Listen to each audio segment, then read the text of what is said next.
Կուրսում կար 5 աղջիկ սկզբում, բայց իհարկե ավարտեցինք 3-ս, բաները 90։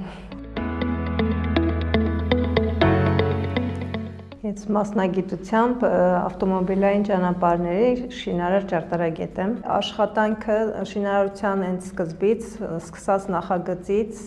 հայտերի տալուց, մրցույթին պատրաստվելուց, մրցույթի հայտերը գնահատելուց սկսած, մինչև շինարարության վերջնական ավարտը, կատարողական ակտերի ստուգում, ամբողջը մենք ենք անում, թե ընթացքում հսկողությունը։